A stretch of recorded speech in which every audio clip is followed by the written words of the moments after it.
안녕하세요, 비아입니다. 두 번째 시즌을 맞은 동아시아 슈퍼리그가 개막을 앞두고 있습니다. 지난 시즌과 달리 홈앤어웨이 방식인데다 기간도 꽤 길죠. 참가팀들도 조금씩 바뀌었는데요. 이 가운데 우리가 가장 경계해야 할 팀들을 간략하게 살펴보려 합니다. 치바제츠는 EASL에 처음 나서지만 강한 전력을 갖고 있습니다. 최근 일본에서 열린 플로라컵에서도 이를 증명했죠.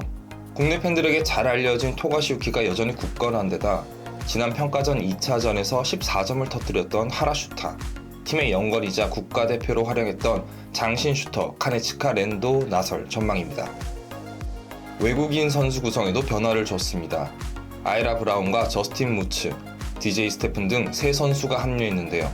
공통적으로 언더사이즈지만 운동 능력과 스피드가 뛰어나고 내외곽을 가리지 않는다는 특징을 지닙니다.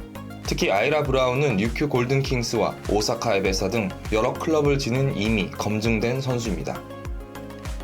치바는 지난 시즌 1부 리그 24개 팀 가운데 경기당 가장 많은 3점 슛을 시도했고 가장 많은 3점 슛을 성공했습니다. 동시에 경기당 저지르는 턴오버는 가장 적은 팀이었습니다. 실점의 경우 74.8점으로 최소 5위였죠. 현대 농구의 트렌드를 따라가면서도 안정적인 형태를 지녔다고 볼 수 있는데요. 이런 흐름은 올 시즌 선수 구성 변화에 따라 더욱 가속화될 것이고 EASL에서도 잘 나타날 것으로 보입니다. NBA 출신 스타 제레미 린의 합류로 떠오른 팀이죠. 뉴 타이페이 킹스는 지난 시즌 대만 P리그에서 준우승을 차지했습니다. 린은 국내 농구 팬들에게도 익숙한 선수인 만큼 자세한 설명은 생략하겠습니다. 서울 SK와 같은 B조에 속했는데 김선영 선수와의 매치업이 기대되죠. 동생인 조셉 린과 호흡을 맞추는 장면도 하나의 볼거리가 될 것 같습니다. 국내 농구 팬들이라면 좋지 못한 기억을 갖고 있는 선수도 있습니다. 과거 부산 KT에서 뛰다 코로나 이슈가 터지면서 미국으로 돌아간 바이런 멀린스인데요. 지난 시즌 전체 평균 득점 2위, 리바운드 1위, 블록 3위 등을 기록할 만큼 기량은 여전합니다.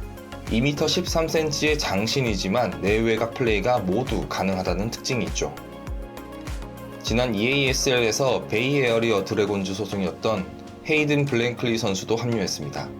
196cm의 장신 슈터인데 코너 외곽 슛이 정확하고 속공 가담도 준수했던 것으로 기억합니다. 당시 직접 슛 메이킹을 한 능력은 아쉬웠는데 변화가 있었는지도 지켜보시죠.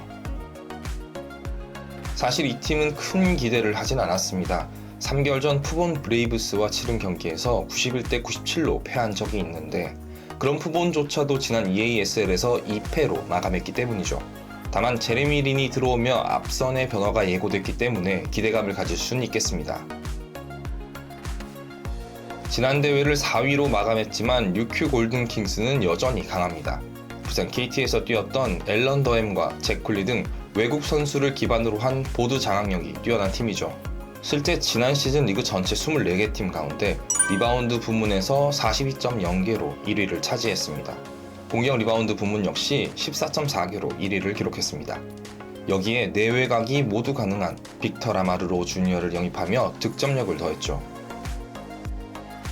국제 경기를 많이 보신 분들이라면 알만한 필리핀 출신의 칼 타마요 선수도 속해 있습니다. 2m가 넘는 신장임에도 볼 핸들링이 뛰어나고 슛거리가 길어 맞기 까다로운 선수인데요. 반면 앞선 가드들의 능력치는 상대적으로 뛰어나지 않습니다. SK와 맞붙게 될 경우 이 포인트에서는 우위를 점하지 않을까 생각합니다. 아시안 게임에서 보여준 우리 국가대표팀의 성적에 대해 사실 할 말이 많긴 합니다. 다행히 조현일 해설위원님을 포함해 여럿이 비슷한 생각을 말씀해 주셔서 따로 언급하진 않겠습니다. 아쉬움을 뒤로 하고 다음 스텝으로 넘어가야 할 텐데 어떻게 청사진을 그릴지 궁금하네요. 오늘은 여기까지입니다. 감사합니다.